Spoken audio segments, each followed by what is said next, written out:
Right, here we go. We're live. We're live. It's not even live. We're pre-recording it so we can then upload it to YouTube.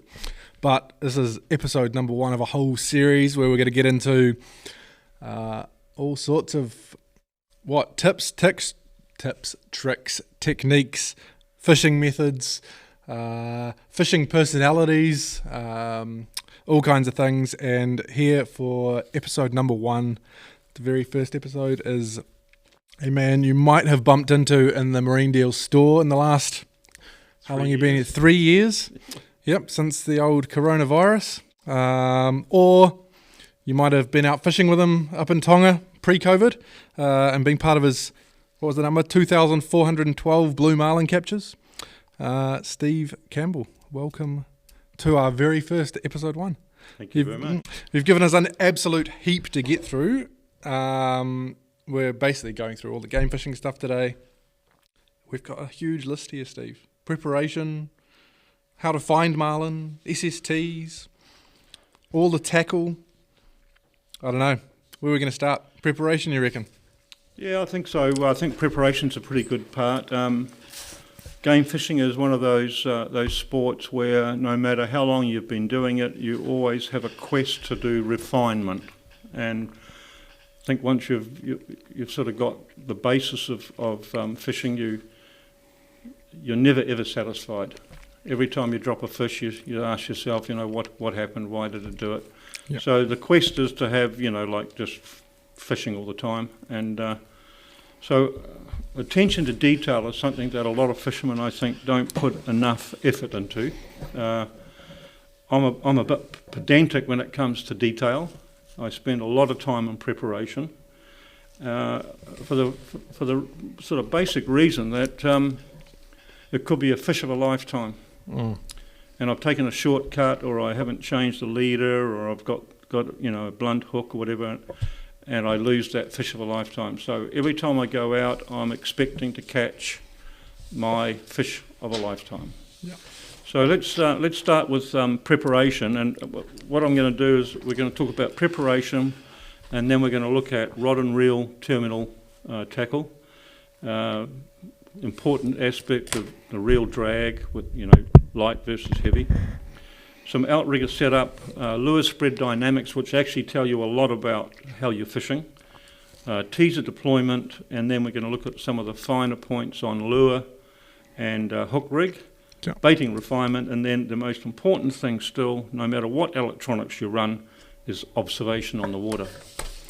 So let's start with preparation. So how do you find marlin? Well, obviously you've got to study the habitat that you fish. Every habitat is different. I can't naturally transport what I've learnt in Tongan waters immediately to any other destination I go to. Same species, but different behaviour, and that behaviour is related to lots of the things like the food web, currents, structure or whatever. The importance of looking at STT charts and current dynamics is pretty important, and obviously the observation variables. So let's start with this. Marlin are always in current-driven areas. So who's Marilyn, Steve? We should move on. We should.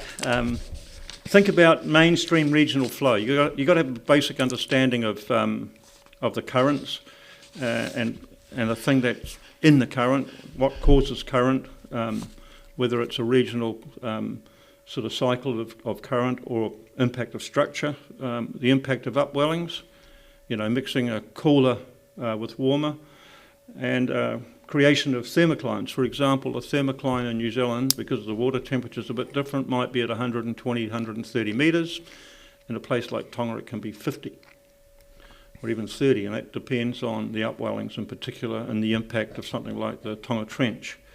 And then you've got food web concentrations, things like chlorophyll, zooplankton, krill, and ultrametry, up and down wellings, and creating sort of localized vortex effects. And these are all the things that can give you clues on how to actually fish smarter. Okay. So the old saying is that marlin just don't turn up. They're already there in the current feed stream. So what you've got to find then is those current-driven areas and areas where there's a concentration of food. Now, the interesting thing with marlin is that there was a recent study done on satellite tagging, and they overlaid, after 3.5 weeks of 10 marlin, they overlaid a whole lot of different aspects of the area, and one which was most important was the current. And those 10 marlin never went outside the boundaries of the current. And that's incredibly important if you can understand the dynamics of that, because at the end of the day, what's in the current is their food supply. So why would they swim aimlessly all around the ocean like you do when you're trying to catch them? Yeah. So I've also done lots of research myself, in Tongan waters, and I've actually created a whole new chart. I've charted one particular area which is 22 miles long, and it is absolutely dynamic in terms of where they are. If I go 500 metres outside this current line, I do not get a bite. I come back in, I get a bite. Yeah. So it's like an invisible highway. Okay, the eyes have it. Really important to try and concentrate what you're doing in terms of observation with fishing.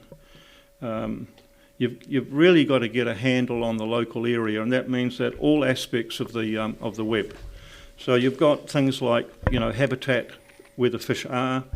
Study the charts if you can, bathymetric charts, impact of structure, upwellings. And of course, in New Zealand, like for example on the west coast, you don't have a huge impact of structure unless you get way, way, way out. And that comes down to the regional current flow. So you've got to have a handle on that and how the food web interacts with that current. And then one of the most important aspects that I personally have found, both in New Zealand waters and also in South Pacific waters, is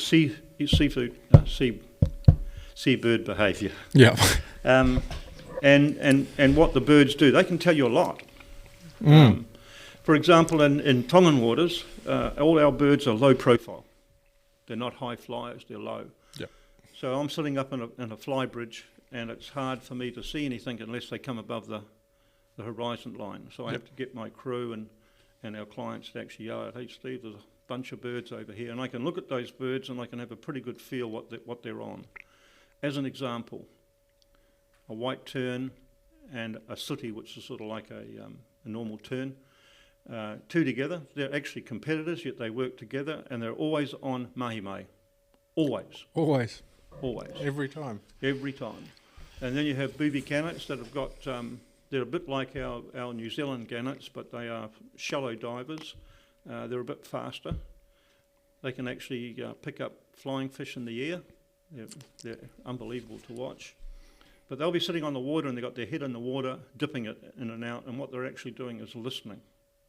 And then suddenly they'll get up and they'll fly, and it could be 200 metres, 500 metres, half a mile away, and they'll pop down, and next minute the school's up. So they're actually listening to what's going on. So if you understand that, you can be more observant in terms of what's going on around you.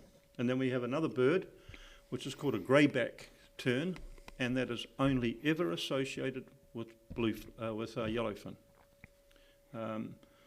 So the dynamics of the bird life can tell you a lot what's going on. Yeah. And so if you're watching it, so pretty important. Hauraki, you've got lots of birds in the Hauraki Gulf and New Zealand, quite different to Tonga. Yeah. But there are migratory birds that go through New Zealand and then through to Tonga also, and occasionally the sky is black with them.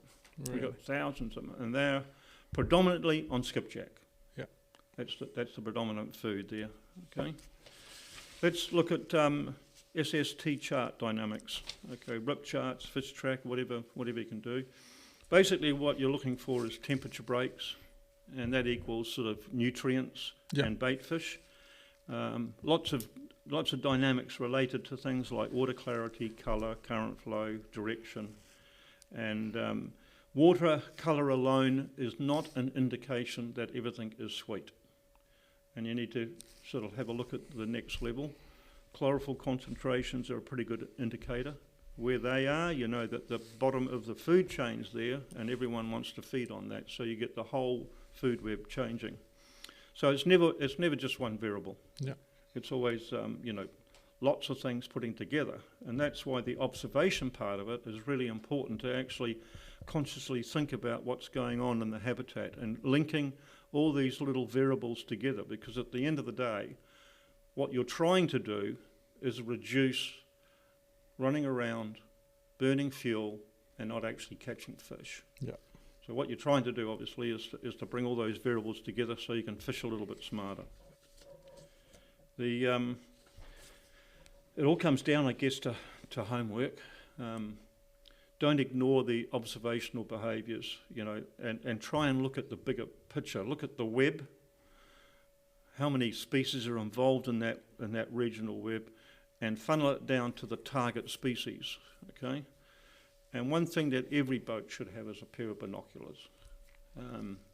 I believe it's a must-have. If I had to choose between a budget, I'd have binoculars at the top of the line. Yeah. I spend a lot of time, I know my areas that I've fished for a long time, but I still have binoculars every day, and I'm watching and looking at the bird life. I'm looking at the watercolour change, current change, all those aspects, and without a pair of binoculars it makes it pretty tough. Binoculars have come a long way in the last few years, eh? Yeah, well, there's those Fuji ones with the image stabilisation. Stabiliser and all that, and then Insane. some have actually got range finders. Yeah.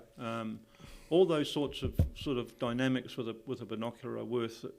If you can afford it, buy the best you can. Yeah, it is very difficult to look at stuff that's a long way away when you're and don't let everyone just use them. Yeah. I did once, and a client was leaning out the side of the fly bridge and the strap broken.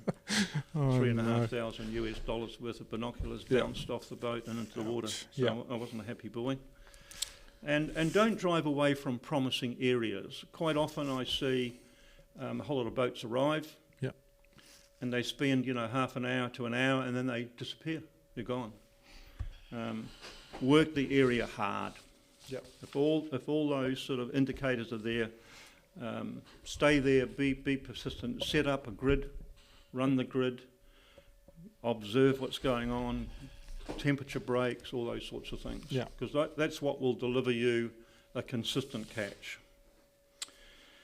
So we're now going to talk about those aspects, and now we've got things like more homework. Record the major environmental variables, GPS marks, watercolour, temperature, all those are pretty important. Now, every day that I go out, I fill a minimum of half a page of A4 on observational notes. I've been doing this now for 25 years. Yeah. And I do that because things change so fast. And so I record everything. I record the number of strikes, things like which rod's catching the most fish, so that rod goes back in the same place, and I know that I need to change the line more often on that rod. Don't swap all your rods all around, you'll have no idea what's going on. Yeah. So it's all these little things, what lure and bait rig and the hook rig that and where the hook was, where the fish was hooked. So every night I go home after filling this with sometimes a page or maybe more. I then extract the information out of that, and I put the information into one of 6 spreadsheets that I have, right? One of 6. And it gives me a pretty good indication. Yeah. Now, as an example, if someone said to me, Steve, on the 4th of July, 1998, what did you catch? I've got all that information. I've got the date. Yeah. I've got the tide. I've got the moon phase. I've got whether I caught the fish in terms of boated it or tagged it. I've got the tag number. I've got the lure head. I've got the skirt colour. I've got the rig, the actual hook rig, whether it's a 9-bar row, 10-bar row, stiff rig, soft rig. I've got all that. I've also got where I hooked the fish in the mouth or on the outside. Okay. And then I have the current information, water temperature, and contour depth and the most important, the angler. Yeah. So with all that information, I can actually start to understand the dynamics of the boat. Every boat's a bit different, okay? And I'll get into that in a little bit later. But that's the level of detail. Now I'm doing it all the time. Yeah. And so I've got an advantage. So isn't it even more important that recreational fishermen do it?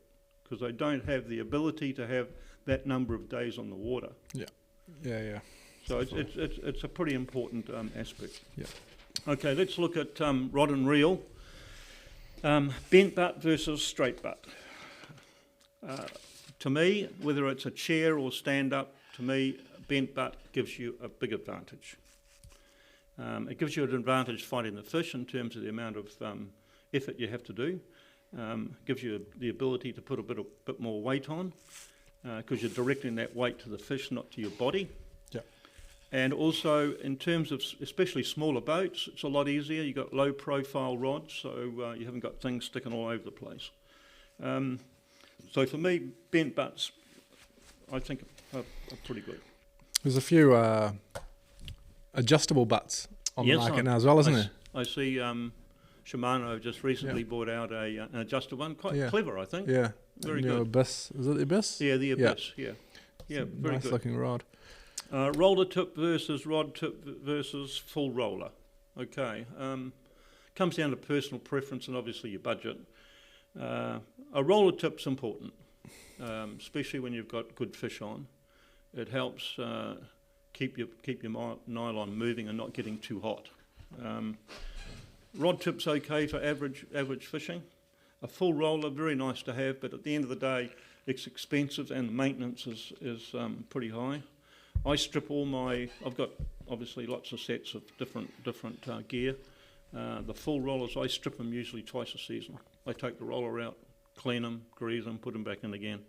And you've got to make sure that you actually tighten them properly. Yep. Otherwise you'll end up sloppy, or the mono or your braid can slip down the side of it. So no matter what you're doing in fishing, it's all about maintenance, and rods are just as important. Okay. Reel option, lots of reel options now. So many reel options. You know, I've got a personal preference. I like Tiagra. Yeah. From a charter point of view, they're pretty much bulletproof.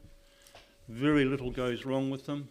In the earlier days, it used to be the clicker because they had a couple of different metals, but now much easier. Easy to service. Yeah. Robust, and they do the job. Yeah. So, and also with the hollow core now, you don't need a big 130. Yeah. You can actually scale down to the 80 wide or even the 50 wide. Yeah. I use 30s. Yeah, or even 30. And using hollow core, you know, you can get a lot of line on. Realistically, if you're chasing billfish and there's a chance of, you know, a blue or, you know, a really good stripey, you need to have close to 1,000 metres of line to be comfortable. Yeah. And if you haven't got that, then, you know, you've got to be able to run the fish down pretty quick. So the hollow core has made a huge change. If you're fishing IGFA, you can, for example, let's say you had a whole bunch of 50s, you can actually put 130 on that, and then you can top shot it, 80 or 130, or even 24 if you know how to do your top shot. I personally put 12 feet of the main line into the hollow core, and I whip top and bottom. I spend, you know, a lot of time stretching that mono as I bring it down, and I don't use any glue. I don't like putting glue on it, even though the hollow core doesn't sort of stretch much. It still has a little bit, and I don't like to have it so it can't move. And also on the top shot, if you're playing a fish and you seem to be running up and down on those two edges, run some line out. Don't play the fish up and down on that, because it will be a potentially weak part. Yeah. So hollow core, go for it. I know it's expensive, but I don't think you'll regret putting hollow core on. I think the pros of hollow core definitely outweigh the cons. I mean, it means you can use a reel for deep dropping for puka as well. Exactly. Get rid of that stretch in the line. So you've got a good choice of reels. You know, there's anything from the sort of 30 range right up to 130. 130s are pretty much obsolete now unless you're in big marlin country. maybe Cairns, the boys up there still like to use the 130s. Yeah. It's actually quite comforting when you've got a good fish on and you're sitting behind a 130. You know, you can put plenty of grunt on it and it can handle it. Yeah, just do your homework on what you want, and no matter what reel you end up with, get a reel cover. They're expensive. You know, the reels are always expensive, so look after them. Yeah. Top shot and doubles. When I do my top shotting, I use a bimini. I like a bimini for a couple of reasons. One, it's easy to tie and quite fast to tie. But if one of those strands were to break, let's say a marlin, you've got a marlin on and it comes up and falls backwards over the top of your double and breaks one of them, you can still catch the fish. And I use the bimini for heavy tackle as well as light. When I'm fishing 2, 3 and 4 kilo, I'm also using a bimini, but instead of doing 21 to 25 twists, I'm only doing 7. Oh, okay. And quite often when I first started doing really light tackle, I would be damaging the line when I'm doing 21 or 22 twists. Yep. So now I do 7, and then I weight test it, actually lifting a weight actually off the floor, and so it's pretty good. If you get really good at it, you can tie them very, very quick. Wind-ons versus a standard leader. Wind-ons, I think, are pretty good for small boat and a couple of people. You can bring the fish right to the side of the boat. We sell lots of wind-ons here in MarineDeals, and they're all good quality. Yeah. I personally like standard leader, and I like a standard leader because when my deckhand grabs that leader, he doesn't let go unless he's going to pop it. The cardinal rule on my boat is that when a deckhand pops the leader, he no longer works for me. So, it comes down to personal choice, but certainly on a small boat and you're a couple, then wind-ons are pretty good. You can get them really close. Yeah. You just got to be a bit careful that you're a bit attuned when you've got your wind-on and you're actually getting the fish closer and closer, and you're winding on your leader, and you get to the point where you're actually pretty close to actually grabbing that leader. You want to make sure you button off, because if it takes off at 100 miles an hour through your guides, it can do some damage to it. Yeah. Also pays to check those wind-on leader lengths. Some of the ones that come out of the packets are not IGFA compliant because they make it, 30 foot? Yeah, it's pretty important. If you're fishing IGFA, you really got to do your homework properly. Okay. So if you're fishing sort of standard tackle, 15 to up to 130, you're allowed 40 feet. Okay, and that includes your double plus your leader. So if you're using wind-ons, you've got to allow for that, because you've got to remember that where you've got your swivel, you've now got maybe 5 or 6 foot lure still. And I've been weighmaster at particular clubs, which I won't mention, and had to disqualify some really nice fish because the leader was too long. Yeah. So just make sure you do your homework on it, and it's not hard. And usually in each boat you'll be able to measure it, and there'll be a point where you can always be under, stretching it from one side of the boat to the other or up through to the cabin. So just get into the habit of actually doing it. Like the current boat that I had, I run a 10-foot double, and that's perfect for the reel. There's not much point having a double unless you can get at least a couple of turns around the reel. And then I run a 24-foot leader, and that's great for the height, sort of 750 sort of height off the water. And I know that no matter what fish I've got on, that rig is always compliant. Yep. You don't have to worry about it. Game rated swivels, just make sure you've gone to all this effort, you spent lots of money, don't skimp on the swivel, buy some really good quality swivels. Yeah. Pakula have got some really good ones, and they rated, I think, 450 right down. So they're good, and remember that if you're using them a lot and catching lots and lots of fish, they do have fatigue. Yep. And just always checking to make sure they're all good. So we've talked about the bent butt advantage and the angler leverage with a bent butt, low profile. We've talked about roller tip. under extreme load. And one thing that's really important, obviously, in a boat without a chair, is to have a really good harness. And I think the Black Magic equaliser is hard to beat. It's kind of industry standard these days, eh? It is. No matter where you travel in the world and you go fishing, they've all got them. Yeah. And they're easily adjusted. Yeah. If you can afford it, have two on board and have your two anglers, one that's first up and the second angler ready. Yeah. So all they have to do is just, you know. Well, the new ones have got that twin pin setup as well, pin. eh? So you don't need the old ones. You needed a bent butt adapter for it, but now you just. And they've also got extra wide ones for the big boys, and just learn how to use it well. If it's all balanced properly, your legs are doing all the work, your back's not. Yeah. And nor are your arms. One thing that I try and teach all our anglers is to keep their hand on top of their left hand if they're right winders, is to keep it on top of the reel, not on the butt and lifting. I've had some very, very strong boys on board and I yelling out, take your hand off the butt, stop using it as a winch, put it on top of your reel and feed your line. And then after 10 minutes of 20 kilos of a big fish, they're shaking like jelly. Yeah. And then they can't lift the fish when I need it. So that's just a little tip. Top shot and double trouble.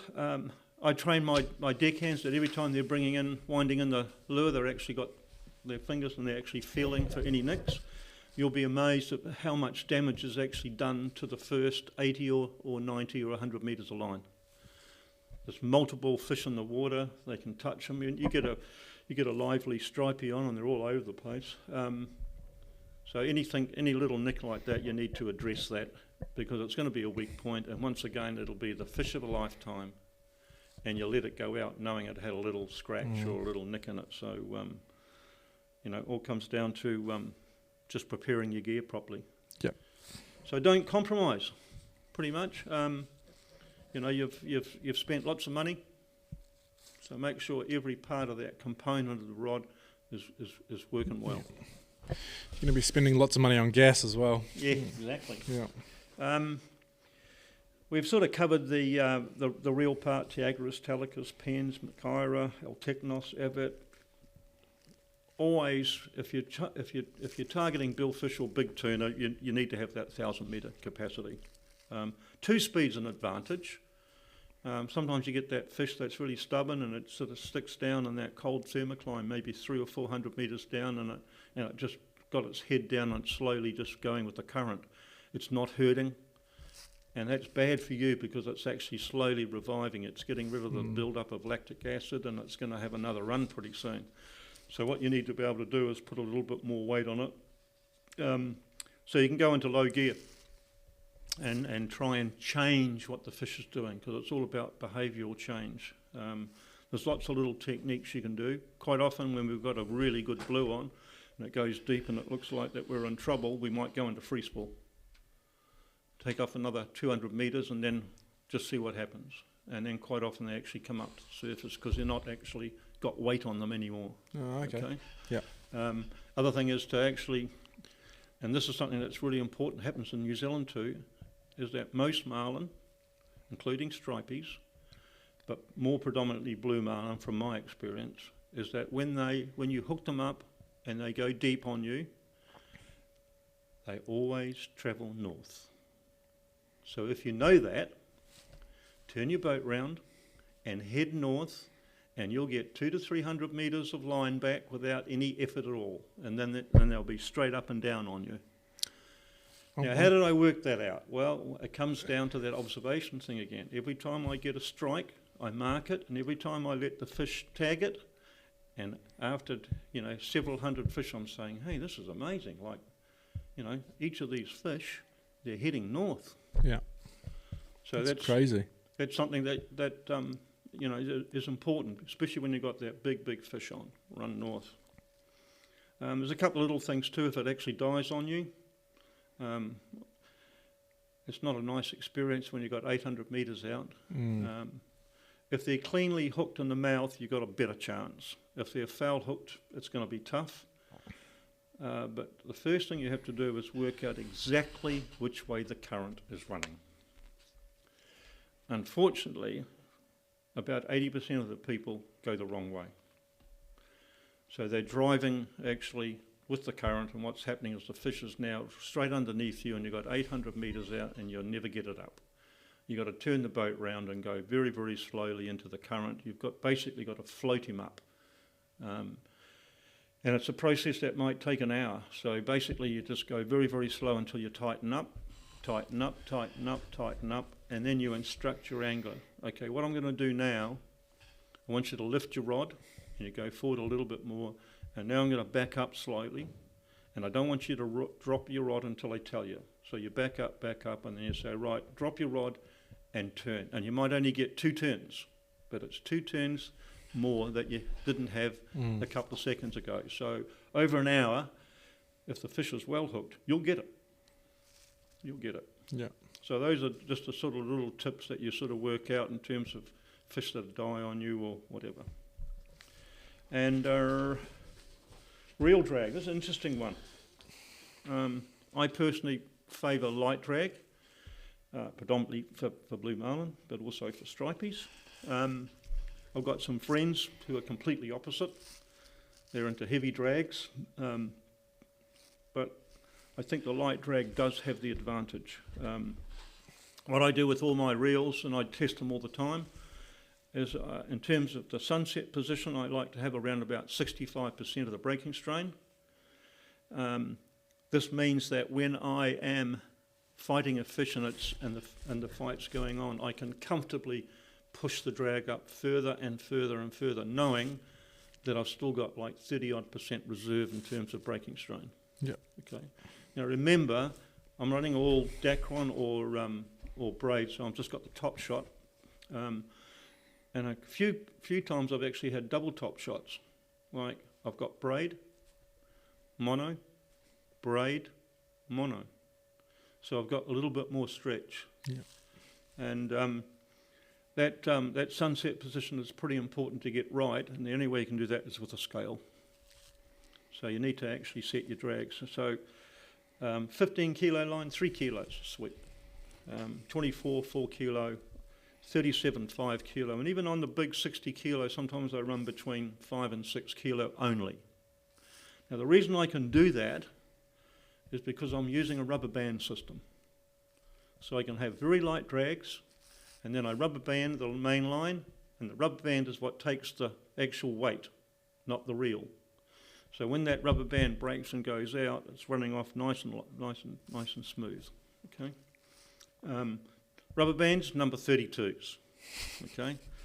And every time I have people on board and I ask them, because most of my clients also have their own boats, I say, when you're doing your rubber banding that, how many times do you wrap it up? 6 or 7 times. I say, no. I go 13.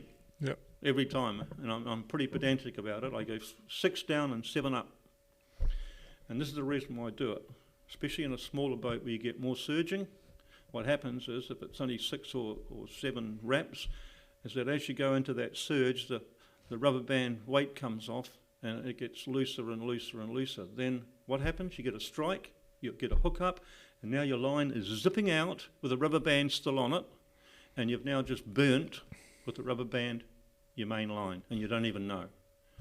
You might be lucky to get the fish, or he drops off. You put your rod out the next time, and suddenly you get a nice fish on, and you pop it, and you go, what happened then? So, pretty important if you're going to use a rubber band to do it the right way. Okay, when you actually get that strike, and you've got nice low drags on, just let them run. You don't have to do anything. Just let them run. Keep the rod low.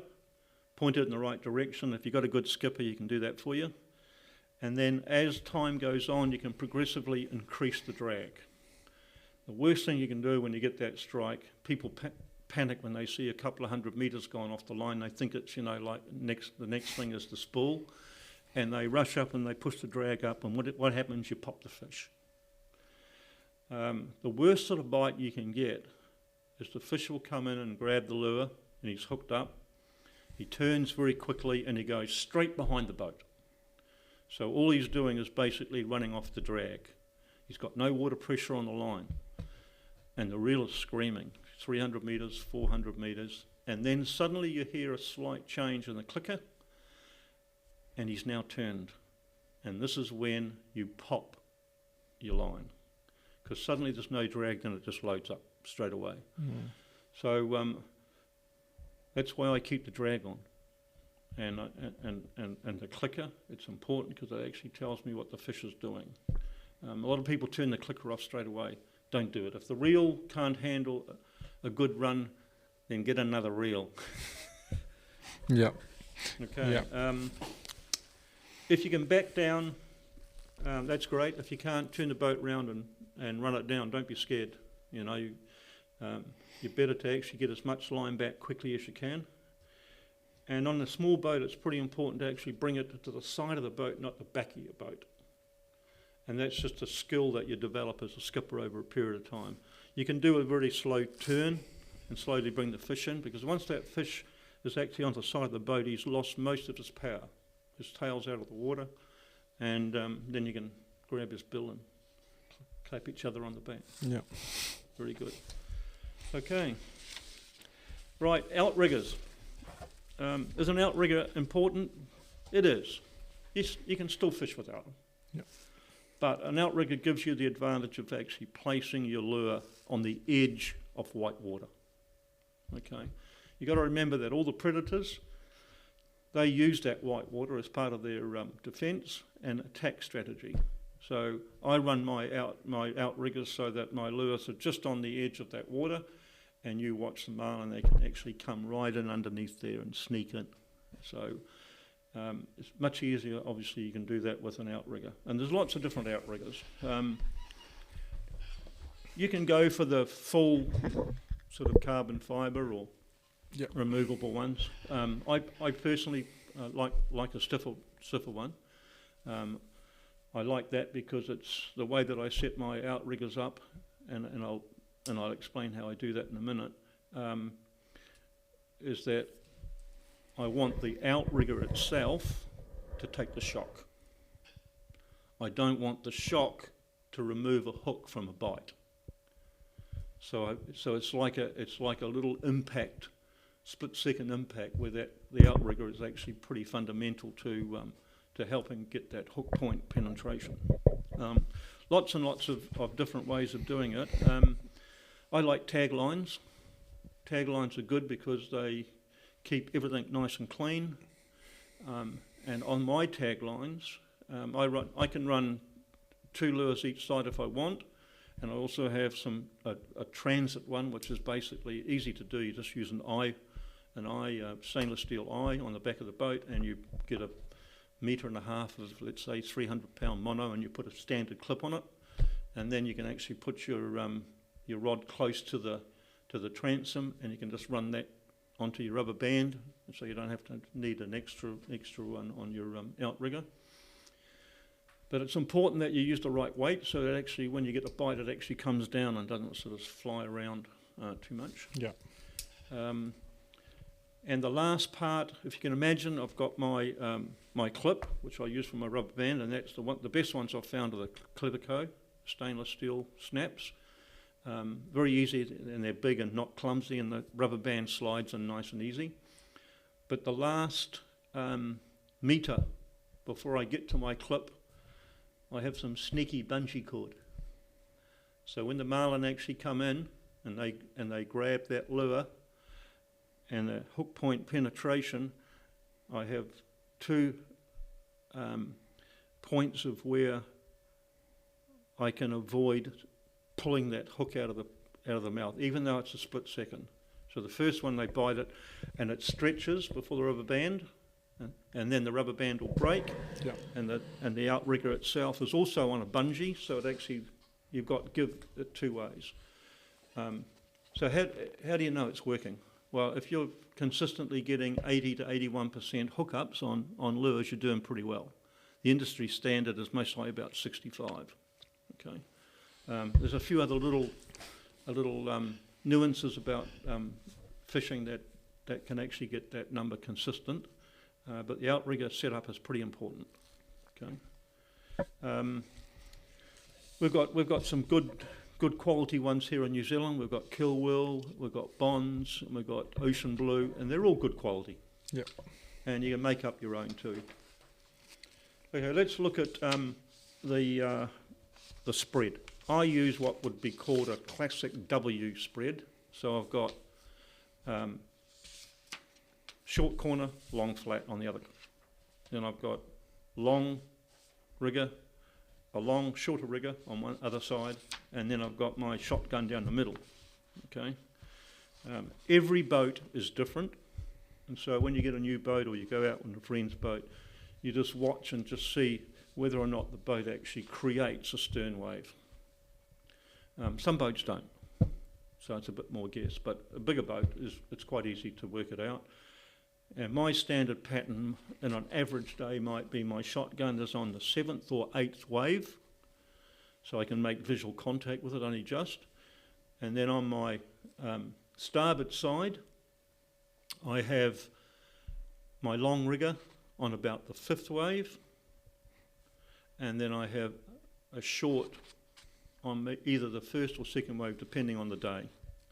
And then on my other side, I've got my long flat, and that is dictated because I run a teaser every day, and we'll talk about teasers in a little while. I run my long flat, and then I have my rigger on about that's what I call my long side, on about the 6th wave. So I've got it double, and what I'm trying to do is actually fill holes. Okay. Now the teaser, I run on my port side. That's the easiest side for me to actually see from the helm, and without question, that side actually gets 7% more bites. How do I know? Because I record it, right? And I've tested it. I've put the teaser on the other side, and it's pretty similar. Okay. Now, if you haven't got twin engines and you just got a single, the harmonics are what you got. Yep. But certainly in a twin installation, quite often you might find one side actually gets more bites, and it's to do with the harmonics. Okay. So once again, it's sort of looking at it. Now, the important thing about the spread, and if you understand the spread, you can fish better. You can fish smarter. Okay. And as an example, the shotgun for me accounts for 30% of my fish. So 30% is a big number, but they are the average smallest size billfish I catch. Why? You ask yourself. Well, it's all to do with the timidness of the fish. Big fish will come in closer. Yep. So I'm catching the other fish. Now, when I first started in this game many years ago, I ran a camera for 2 years, underwater camera for 2 years. And I've got the screen up in the flybridge. The next minute I see a marlin coming into the gear, and he's actually sitting down 20 or 30 feet below the last lure. And he's sort of weaving a bit, and then he'll sort of focus on something. And then he'll start to come in, and he will actually go for that lure. He's got 5 to choose from, but he chooses one for whatever reason, right? And then suddenly I might see in the background of that 2 or 3 other marlin. Okay, and this is not just one-offs, this is often. So you ask yourself, why is only one biting? So, you try and think, how can I actually make them all excited and get bites? We're still trying. I think it's something that's pretty hard. I've had a couple of quadruples, but they're one-offs. Yeah. So when you've got fish coming in like that, it's pretty important that you understand the dynamics. So I know on my shotgun, the lures that I run, because I know exactly, because I've recorded the information, I know that I have to actually look after that rod a little bit better. It's getting more fish. I have to look at that lure. I'll test that lure. Is it just a shotgun position, or I can put that lure in other places? So it all depends on where it is and what height you're running your outriggers on. There are certain lures that just don't work in certain positions, no matter where you put them. And it's all to do with the leverage of the height of your leader, of your outriggers or whatever. takes a little while to get the feel of it. And I'll give you an example. So on my shotgun, I would run a smaller lure because I catch smaller average fish. Okay, that's not the case necessarily with tuna. It's a little bit different with tuna, but we're talking about billfish. So on my 2 outriggers, I might have 2 different. I don't run the same lure heads. I mix and match them. I'd rather provide a smorgasbord than an aperitif. Yep. So let's say, for example, on my short corner, I will run an average bigger lure, and I might run an angle face, a slight angle face, not too dramatic, or a flat. And I want that to actually create lots of bubbles and be reasonably active in terms of the stream that it's creating. Then on my long flat, I will have a cup face because I want that to hold because I'm running my teaser on that side, so I've got my teaser close. And then on my outrigger, I would definitely have an angle face, a little bit more radical, a little bit more activity on it. And then on the other side, I'll have a slightly different. I might have a cup face again. So I'm running different heads. Now, when it comes to colours, that's all debatable. We all know now that marlin do have colour vision. It's a little bit limited, but they do have it. I think a lot of fishermen for years have said, you've got to have colour vision. Why do they keep biting, purple and black or fruit salad or whatever colour you're running? They definitely have colour vision. So if you're lucky, you can get the right head shape with the right skirt colour and the length. And that comes down to the fine-tuning and understanding what you're trying to achieve, because let's say I just go and buy a lure, I rig it and throw it out. Well, any time that I do that, the first thing I do obviously is work out where I think the lure should go.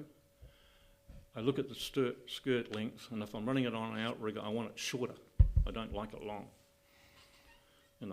So these are all the little fine-tuning things that you can do. And then, what hook rig am I going to run on it? And what's my likely target fish? So it's not just a question of just getting the lure and throwing it in the water. There's lots of little nuances about it. So if you know what the pattern is, then you can actually, rig your lures accordingly. And you'll be amazed at what we call the 80-20 rule. You will find that 20% of your lures catch 80% of your fish. So what you could do, you could actually just get rid of all the other lures and just concentrate on those, but it doesn't quite work that way. No. I have lures that are absolutely dynamite in a season, and I go, man, I've got it sussed. Yeah. They go out next season, I get hardly a bite. Yeah. So it's pretty dynamic. So that's why us fishermen, we have buckets and buckets of lures. Yeah. And that's why we get in trouble with our spouses. Yeah, you definitely see that every year. There'll be somebody will post on Facebook, one lure, they caught 5 fish in a day on this, whether it's a Bonds, D-shackle or whatever it is. Yeah. And the next season it just won't work at all. Yeah. Pretty important. So once you understand the dynamics of the pattern and where the lures go and all that sort of thing, you can sort of work out your catch averages and all that sort of thing. You can actually deploy then specific lures into the right positions, remembering that they're going on the rods and reels that are going in the same place each time. Don't swap them around. And you can then obviously have a better chance of increasing your strike to catch ratio. The only measure of success is every time you get a strike, do you catch the fish? If you don't catch the fish, you need to do some fine tuning. We all have bad days. Like one of the worst days I've ever had in my life was down the South Bank, and I had 14 hookups for 1 fish. Another colleague had something like 12 for 1. They were just billing.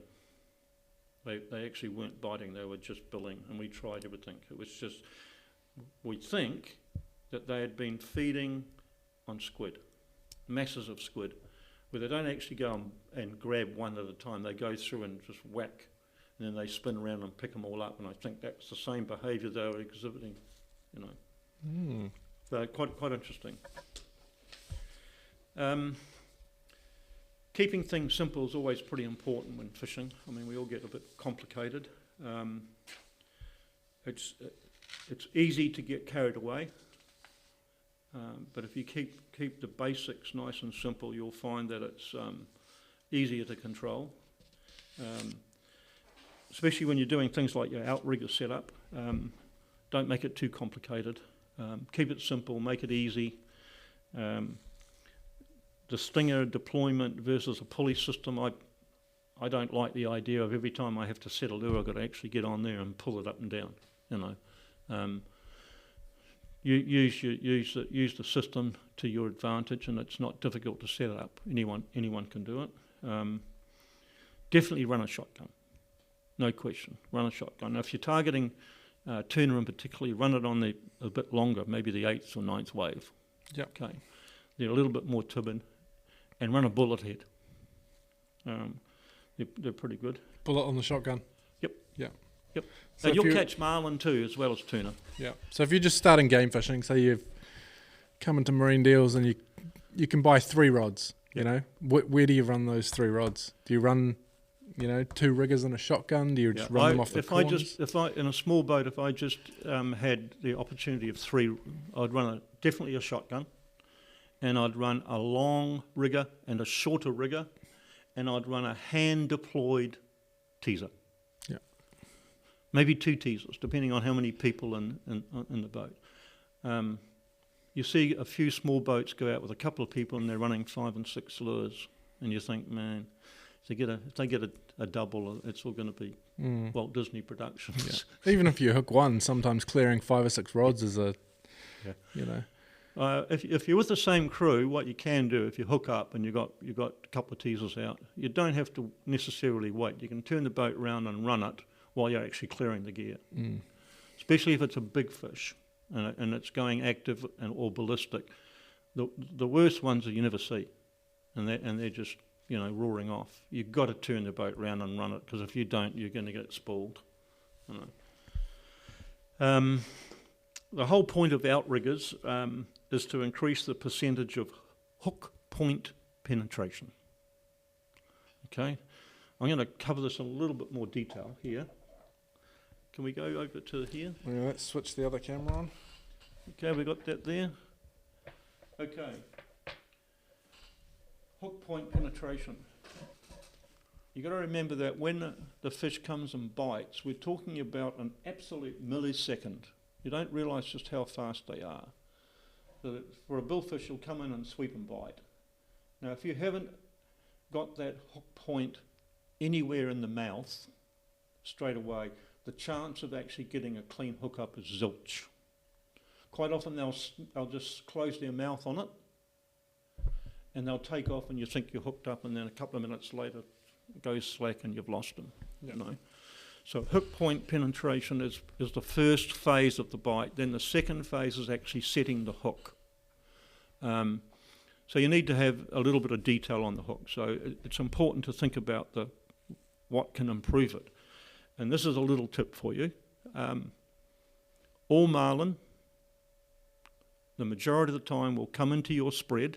If they bypass the shotgun, which happens often, they'll be maybe bigger fish. They'll come into your spread, and they will be in the inside of your spread, and they'll choose, let's say, the outrigger on the starboard side. So they'll come in and they will come up to the lure, they'll sweep and bite and go out into clear water. And if they come in on the other side, they'll do the same, into clear water. Why? Well, I've had hours and hours of film that I used to watch, and I came to the conclusion that it's to do with preservation, self-preservation. Every predator themselves is very vulnerable when they're in attack mode, because they're so concentrated. I think even before they've attacked the lure, they've already worked out their exit strategy into clear water. So they go. So why is that? Why wouldn't they go all over the gear? They don't. They go in. It's very, very, very consistent. So, hey, we've got more information now. We know that they bite and go into clear water. So what if you had the lures with the hook angle turned into the wash. So now you've got a better chance for hook point penetration because you've already got 10 degrees. Some lures can't handle any more than 10 degrees. But that 10 degrees gives you the ability when they come in and sweep and bite of actually getting hook point penetration. Yeah. But we'll talk about that a little bit more because we've got, different sorts of rigs. Okay. We've talked about the outriggers, important to get them set up properly, and also the teasers. I don't run any teasers with a hook. They are all hookless. I like to use teasers to create a bite zone and then for my lures to actually do the work. You can imagine that if I had a teaser out, a reasonable sized teaser out with a hook in it, and I get a good marlin on, the drag coefficient dragging all that through the water is huge.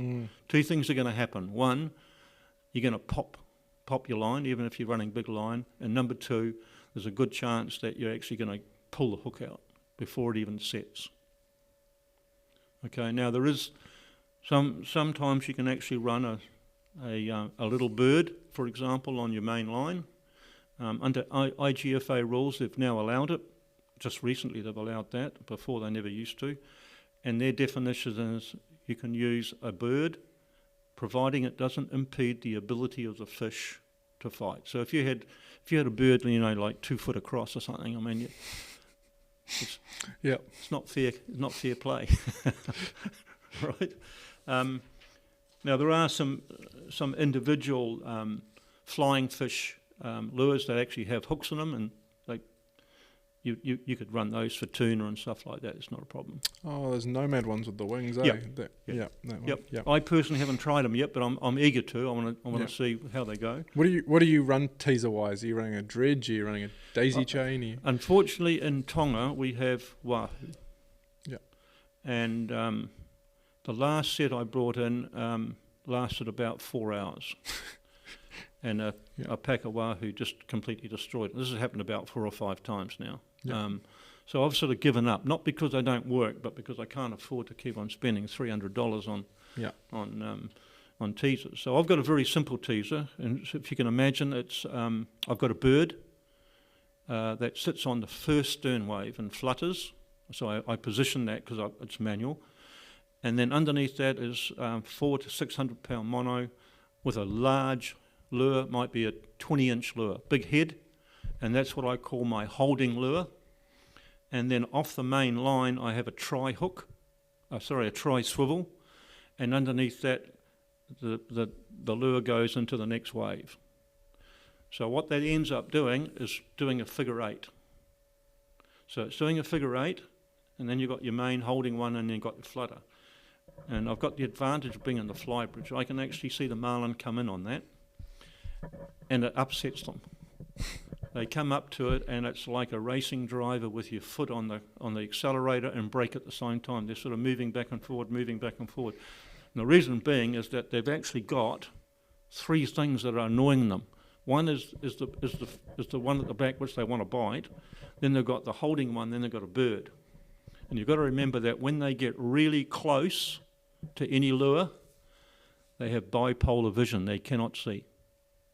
So that's why they always come in on the side, so they can actually sweep and bite. They don't usually come directly behind. And that's to do with the anatomy and physiology of their eyes, where they're set. So that particular teaser is an eye catcher teaser, and I've been running that for many, many years. It's the only teaser that I've had that never gets bit, which is fantastic. I don't want it to get bit. Yeah. And it raises a lot of fish. And it's very economical to build yourself. You don't have to spend silly money. And it's manual. Because of that lure size, it's a fair bit of weight. You need to have that sort of nylon cord that can handle some pretty heavy drag coefficient, and also very good swivels. And you've got to check the swivels all the time because they do wear quite fast. So all the different teasers, there's no question they work. and dredges, mud flaps, they're all part of it, and I think you just need to mix and match and find out what works well for you. Okay.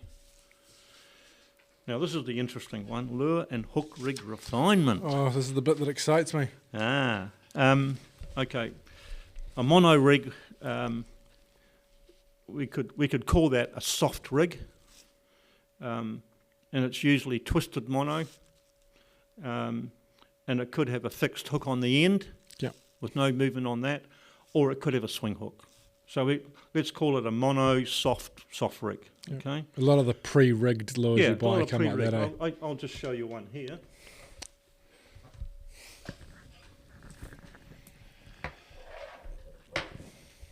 That would be a pretty standard example of just a normal mono soft rig. Pretty standard. It works. One thing I will show here is that no matter what lure you've got, if you can't lock your last crimp, it makes it very, very difficult. So on this particular lure here, you'll see that it's actually able to be locked. So that fits into there and it won't move. Okay. Then the other ones which are available, like bonds for example, they have a rubber grommet, either glued or actually inserted, and so you can actually pull your crimp into that rubber grommet, and therefore your hook rig is firm and it cannot come out unless it's bit. Now, if anyone's got lures that don't have that, what I suggest you do is get 3 drills.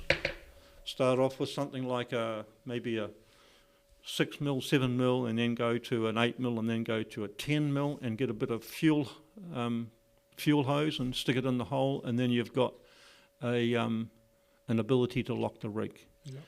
Without that, let's say we've got a 50-50 chance of catching a fish.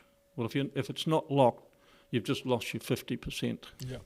So you're down to maybe a quarter, and that's not good enough when you're sort of hurrying around the ocean spending lots of money. If you can't lock the rig, you're wasting your time. Okay. I think we sell bags of those glue-on bonds. The bonds ones, yeah, that works well. Yeah, absolutely works well. And I don't run any lures apart from one without them, and it's Moldcraft. Moldcraft can't handle it. It's already rubber, and I like the short skirt with it, so I don't actually need to lock it as such. But some of you more elderly fishermen will remember that you used to stick toothpicks to actually keep the rig from spinning. Well, if you're using a rubber grommet system or this sort of system, you'll never have to do that again. Yeah. Okay. So we've also got wire, and we might have, for example, a wire rig like that, either single or double hook. And that's actually a Bonds light gauge. All works pretty good. Or a slightly heavier one, which is this one here, slightly heavier, twin hook. I personally don't use twin hooks, apart from one lure, which is 23 inches long. And I use 2 hooks to balance it only, not because I want to use 2 hooks. Is there a debate about single versus double? No, not really. Most people I talk to around the industry are using one. Then you'll find a whole group of people. If you've got success with two hooks, don't change. There's no one way of doing it, as we all find out after a while. Okay, put that one away, and then we have the Steve Special. The Steve Special. Okay, what we call a stiff rig. Now, a lot of people think that a stiff rig is 7-strand wire, which is still floppy. And that, to me, is not a stiff rig, it's a semi-stiff rig. This is what we call a stiff rig, like that. Yeah. It does not move. It is solid. And basically how I've made that, it has your standard leader, which goes through the eye of your hook, and then in between the 2 strands inside the crimp is solid stainless wire. a bit like welding wire, but this actually is a special wire that comes out of broken throttle cables. And the reason I like that one better is that it's been heat treated. Short of going out and breaking a whole bunch of throttle cables, where can you get this wire from? You can't get it. You can't get it. So what I suggest you do is go around your local outboard service people, and you might find it in the bin. There's a few of these lying around. Try and source this this stainless wire. Now, one of the important things when you're cutting this wire, you can use an angle grinder or even a hacksaw. You've got to be able to round the end off so it looks like a blunt pencil, because this is going inside a crimp against your mono and you don't want any little tears, okay? And then you crimp it. Now, the only thing that's vulnerable on this rig now is the eye where your mono is. So what I do, I don't use heat shrink. I just use good quality electrical tape, and I put about 6 or 7 layers over it, and that's usually suffice, okay? Now, if you do get a strike and it bends, you just pull it out of the water and check it, because you want to be able to keep it straight, and then you can just bend it with your hand, go back in the water. So remember, so that I always run my lures with the hook up, not the hook down, okay? And because I'm running it in my spread, if I'm on the starboard side, I'll actually have this offset 10 degrees, and on the other side, I'll have that offset 10 degrees that way. And it does not affect the lure. This sort of acts like a bit of a rudder, I guess. Now, with this particular rig, my hookup rate is consistently 80 plus, but even more important is that I have 96% clean mouth hookups with this rig. And that to me is the most important, because once you hook up properly in the mouth, you are not going to drop them. Yeah. Okay. I don't get many what you could call outside soft tissue face hookups because of this rig. So it tells me that this rig is very close to the natural way that they bite. So the majority of time I'm running stiff rigs, okay? And they work on striped marlin, they work on tuna, just about any fish. Yeah. So what about your shotgun? Do you just run it straight rather than do you turn it? I in do. or out I run one it way? straight. Now the interesting thing on the shotgun is that the marlin come in either left or right. Yeah. But once they come into the spread, they're very precise in where they go, and I think that is to do with the level of surface clutter of your wake. And what I've always wanted to know is what the crossover point is between their ability to hear and see. If we ever find out that, I suspect we'll change the way that we fish. Maybe we shouldn't find out. It might take the fun away. Yeah.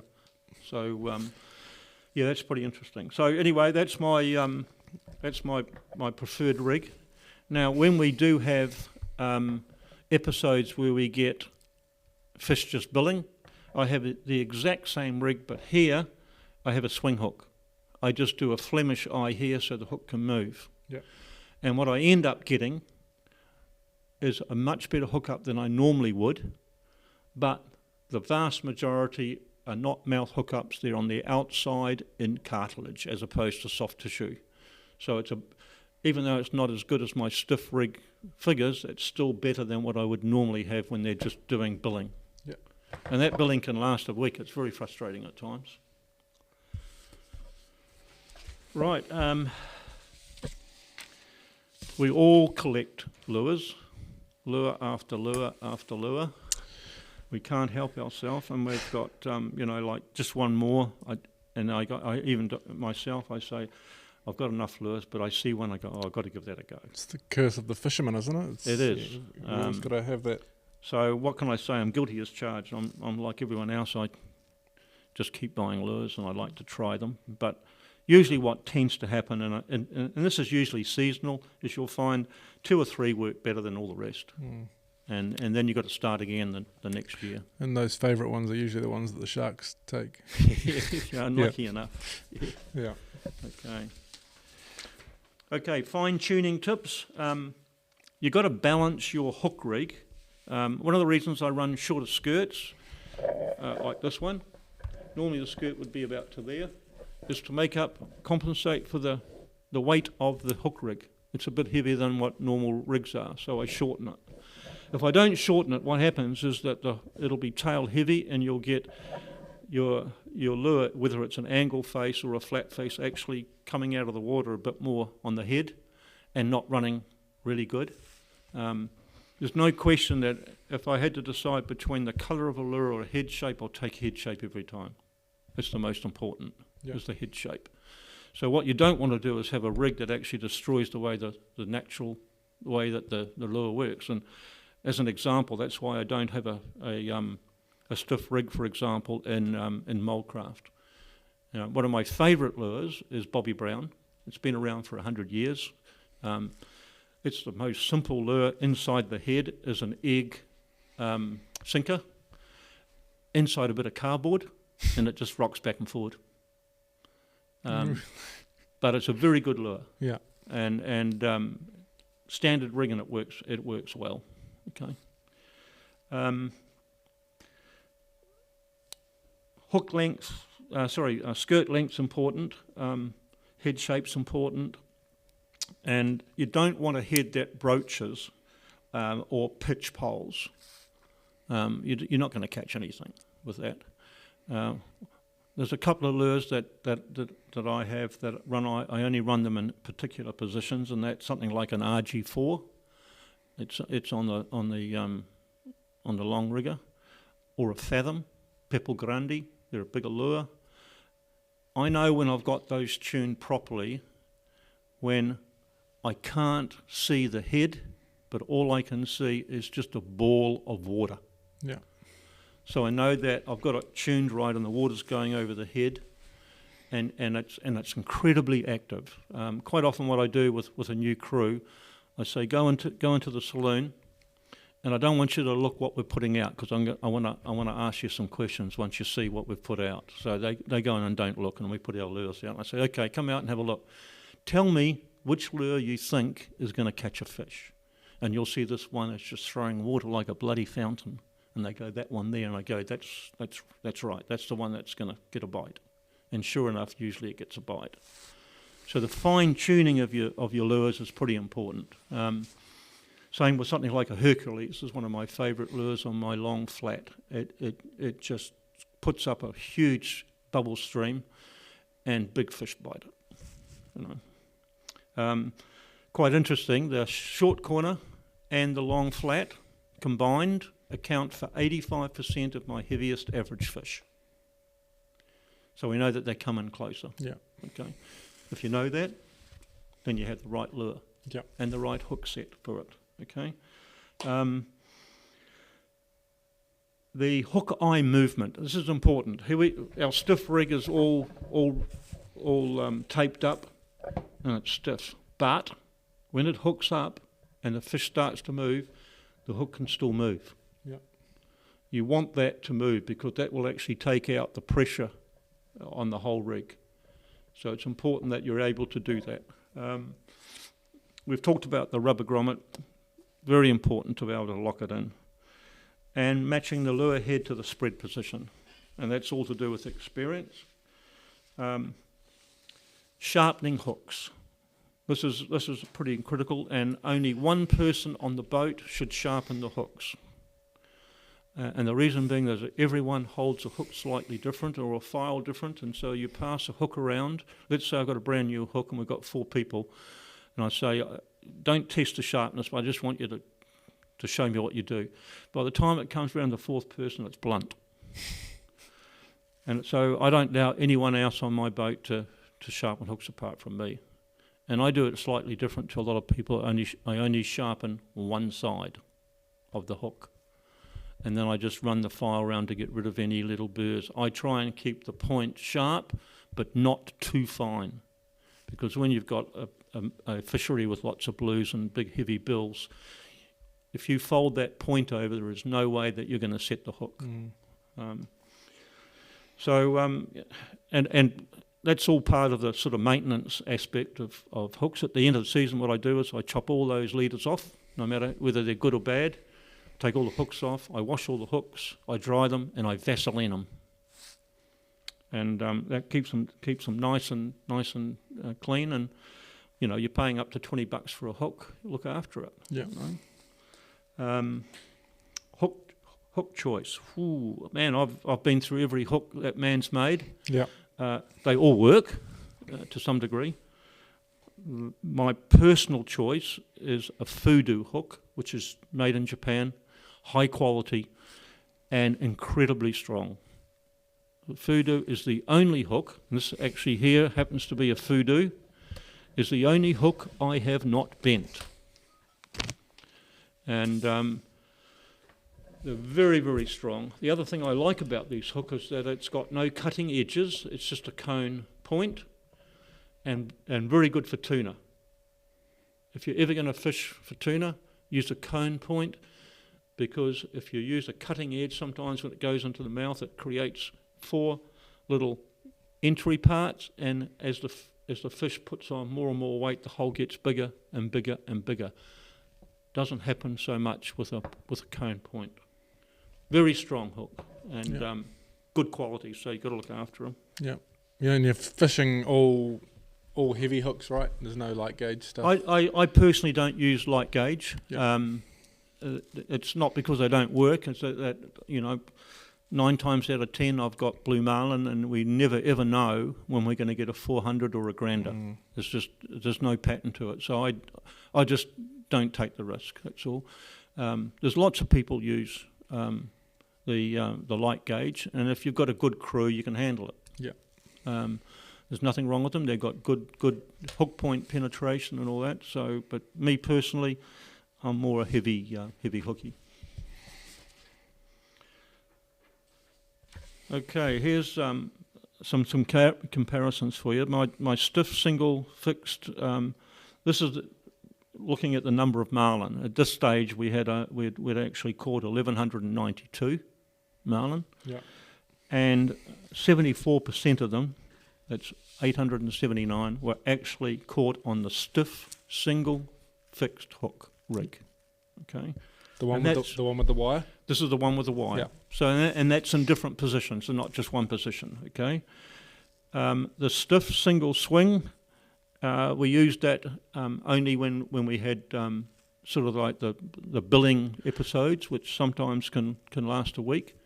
12%, and then the soft single fix. So we've got our just normal double twist mono, 8%, and then a soft single swing hook is sort of 6%. Now the statistics that I've got here, you've got to read into them a little bit more, is that I prefer stiff rigs. But I've tested all these other rigs, continually test them. And they just don't stack up the same figures. So to me, that particular stiff rig for our environment is hard to beat. The only thing that will match that will be live baiting, and we'll talk about that in a minute. Right, live baiting, bait and switch. Non-offset circle hooks to me are the way to go for a couple of reasons. One, we don't want to obviously kill every fish that we have. Sure, let's take one for a smoker or whatever. You want to be able to release them easy. They don't get gut hooked as often. It can happen, but they're pretty much bulletproof in terms of knowing that when you're using a tuna circle hook and you've actually got a fish on, that the hook is actually around their jaw. It is physically impossible for any fish, including big marlin, to throw that hook. The only way that he'll get off is if he busts you off. So if you know that, you can change your whole tactics of how you fish. So let's say you've got your rig out and you get a fish on. live bait, well, you know that instead of playing sort of humble and slow, you can actually get stuck into it pretty quickly. This is an example of the rig, and I'll show you this one. This is a bit unusual to what other people would use. This is the interesting one, eh? This is the interesting one. Yeah, this is the... Okay, I can't claim that I created this. I fished with a Panama captain who had a slightly different. He actually had the hook eye onto a swivel and then a bit of a short piece of wire, and I don't like that. I like to have it nice and close to the bait head. So here we've got a standard non-offset circle hook, and we've actually tied onto it here a 4-bar row recurve hook, and that's tied on with rigging floss. I think the rigging floss is something like 70 pound. You never break it. I've actually caught a couple of fish actually on this small hook by accident, and it's been bent right out. So what's the advantage of this rig? Well, firstly, it's all to do with how you have your bait preparation. So imagine this, I'm actually fishing for the bait now, okay? And we're in an area where there's lots of bait, and obviously there's lots of marlin, hopefully. So I catch the bait. Now normally what I'd do is catch the bait, and then I'd get a needle out, and I'd thread it through the top of the eye, or use a lamb's tail ring or a button system or whatever. So you're handling the fish, and even if you're good at it, you're damaging the fish. There's no question. And the worst thing is if you put the needle in the wrong place, he's going to bleed. And the last thing you want is a bleeding fish in the water, especially with marcos and sharks around. And also because he's not 100% fit now, he's not swimming properly. So he's going to attract sharks, not billfish. Yeah. So imagine this now. I've got I'm playing the bait. I've caught it. Let's say it's a skipjack. I grab the skipjack. I turn him upside down. The small hook goes into the top of the mouth and into the water. It takes 2.5 to 3 seconds to put that fish back in the water and fish. No stitching, no mess, no blood and guts, nothing in the water. And it's nice and close. So when I deploy that, I'm usually in an area where we've got a good chance of catching fish. And what I tend to do is I try and intercept the bait fish, and that all comes down to observation. Before I get to there, I watch all the birds and I watch the fish, and usually they're doing a circular pattern, and they will have confines. They might only go 250, 300 metres, but they always seem to come back the same place. Why? Because they've been driven by the other species. So I don't go into the school, I stay on the edge. And you can imagine what it's like being a skipjack on the edge for the first time in your life. You're by yourself. You know what's going to happen. So your hookup rate's pretty good on that rig. We average around 96 to 97% caught fish on that rig. Pretty high, no. Yeah, there's a little bit of nuance that goes with it. We use a drop back system and all that sort of thing, which is pretty standard. And we give them enough time. And the advantage of the circle hook is obviously when they take that bait and they grab it, I just let them run. We don't do anything. Just let them run for a while, and we just watch the behaviour. And then I'll instruct the angler on the count of 3. What I'd like you to do is just gently, not jerky, but just gently raise your rod to about 45 degrees plus, and at the same time push the drag to strike. And what happens is that when that weight goes on, the fish inside the gut gets turned, because he hasn't been pricked on the way down, because the hook can't do that. And then it goes down and comes up and around the jaw, and you've got the fish. Yep. So that drop back that I use, let's say this line with the bait on is running at, let's say, 5th wave. I can still visually see the fish. We might even see a bit of activity on the rubber band. You'll see it working twice as hard because the fish is sneaking up on him. You'll get grabbed. The rubber band will break, or you actually physically let it go. And that's 80 or 90 feet of loose line in the time he's already got it, and it's actually down his gullet, and he's got what they call gill rakes, and they're pushing the fish down into the stomach. And so that's why we never ever put any pressure on the fish until we're sure. But it's a very, very effective way. Now, I use this rig for live bait, and I also use it for dead baits. The difference with dead baits, if I'm towing them, I might put the small hook through both the top and bottom.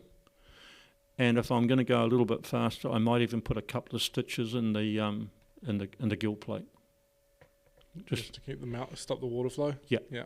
Yep. But it's very versatile. And I also use this rig in New Zealand for stripies and also for kingfish. All I do is I scale the hook down. Very effective rig. Fantastic. 95% clean hook, back jaw around, it's very good.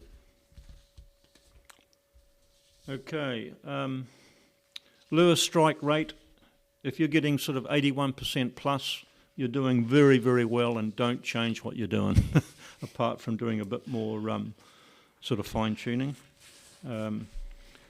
All comes down to that sort of detail. Once again, it's all about the next level of preparation, watching what you're doing, testing it, refining it, and making sure that it's progressive. I don't think we need to talk too much more about that. I have touched on this before, and that's the billfish behavioural trait. This is not just a one-off; it's actually part of the mechanism. The way that they come in and bite, it was a huge advantage when I found this out. So how did I actually just work that out? Because you cannot physically see whether they attack on the left or right, because it's so instant and very difficult, right? Even with the cameras, it was still very hard to work out. How I worked it out, because I take information, is where the hook was.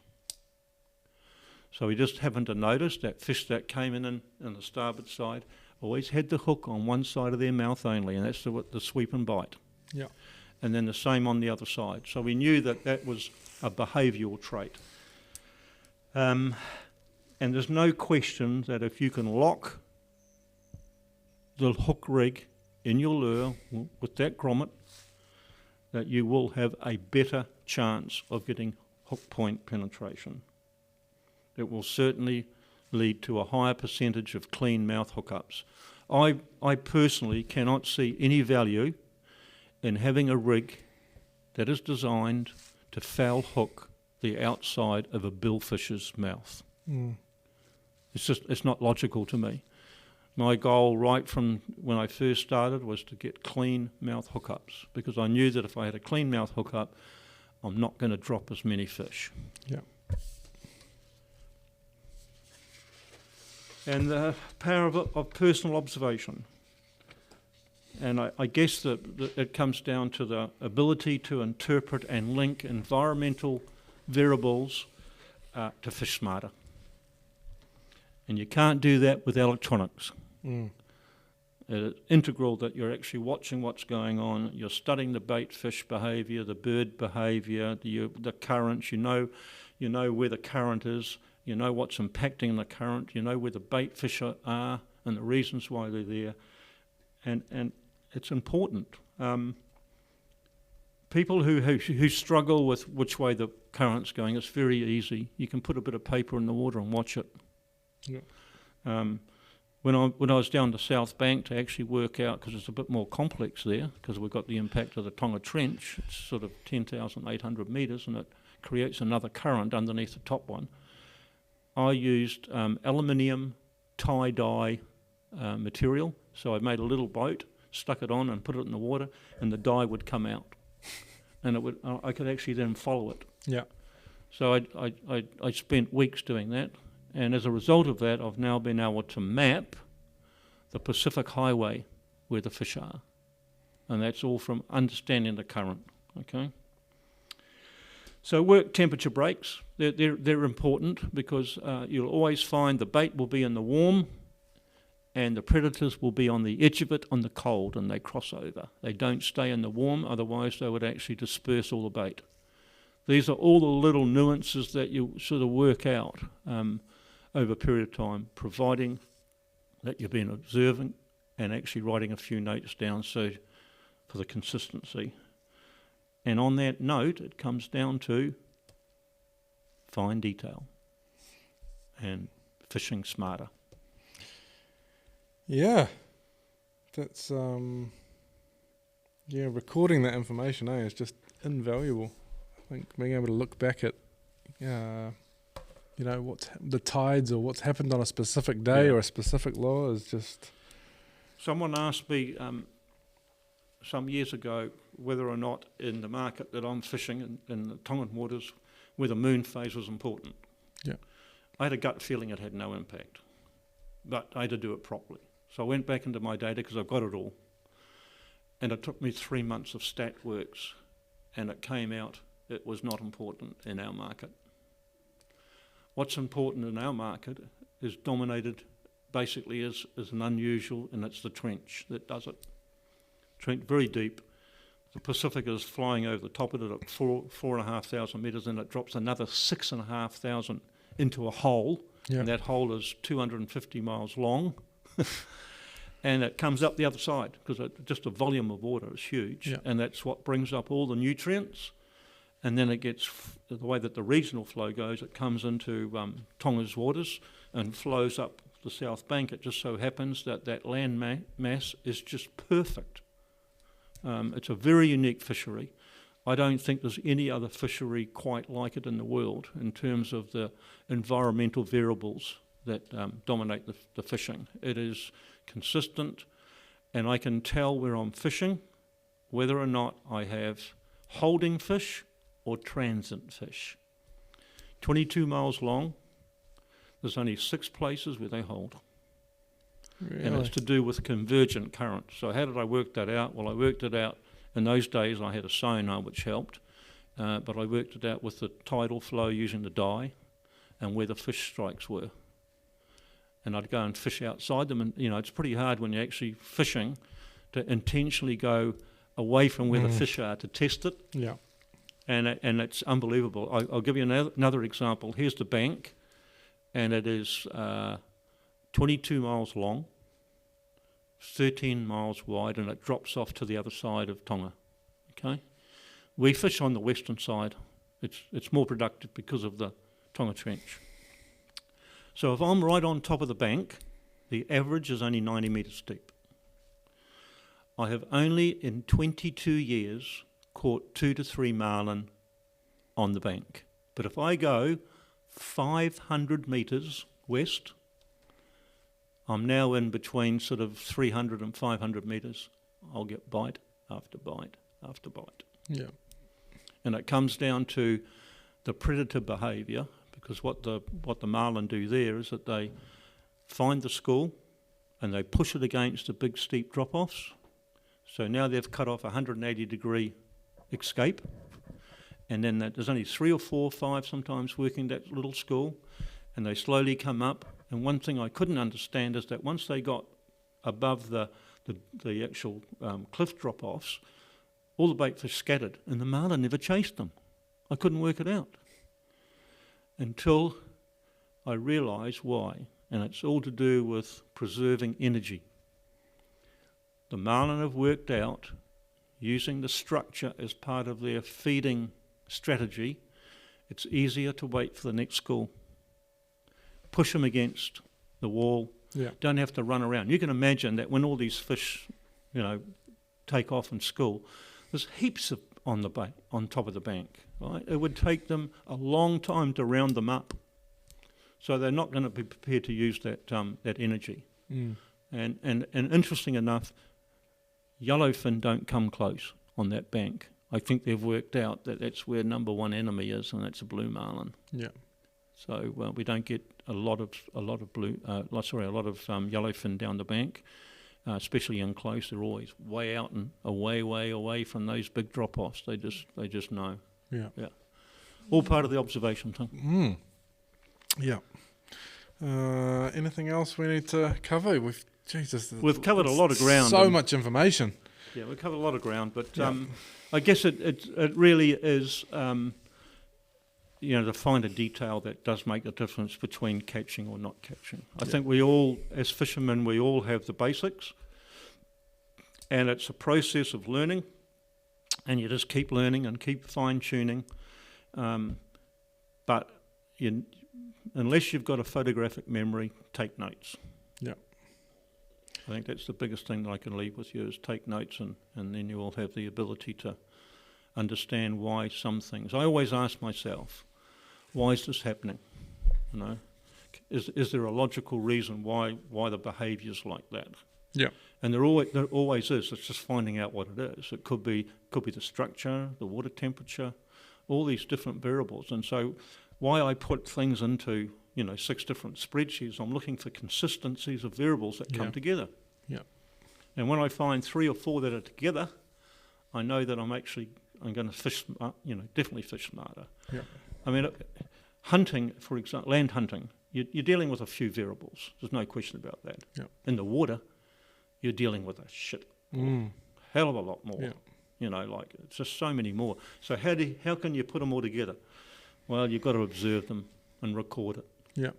And I think that's the message that I leave behind is, have a little bit more discipline. It doesn't take long to do it. And it's a bit of fun, actually, when you actually find something that's a bit different. Yeah. Very good. Sweet. All right. I think that is pretty much everything covered off.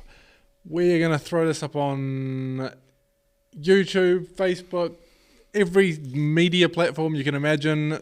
Hit those like, subscribe, all those buttons that you need to hit if you want us to keep bringing more of this information from various people, various fishermen. We've got plenty of staff here that are very knowledgeable on certain types of fishing. Steve is heading back to Tonga as soon as he gets a weather window, pretty much. Yep, I've been waiting 15 weeks to bring a boat back from Australia. My fishing partner, Murray Winks, and I are pretty frustrated that we couldn't move the boat a bit earlier, but we finally got a nice window and we managed to come back about a week ago. Just a dream trip via Lord Howe Island. We even got a few fish on the way, sort of black marlin and stripies and shortbill and stuff. And now I'm waiting for the next window to take the boat to Tonga and start all again. It's the COVID thing's been a real hiccup for us. Yeah, we don't talk about that, eh? We don't want to talk about Although, that. Steve, if there was no COVID, you never would have been here. And Correct, we never could have made this video. Yeah. So it's been beneficial. You're booked out for most of this year, aren't you? Yeah, I've got a few spots, and usually during a season we end up getting a week or so where someone has to drop out for whatever reason. So if you want to go blue marlin fishing with Steve in Tonga, what's your website? bluemarlinmagic.com. Blue Marlin Magic. Yep. Send him an email, book it in. Yep. Steve can help you out with accommodation. Recommendations and flights and stuff. Yeah. All right. Very good. Cut it off there so we're not here all night. Good night. Thanks for watching.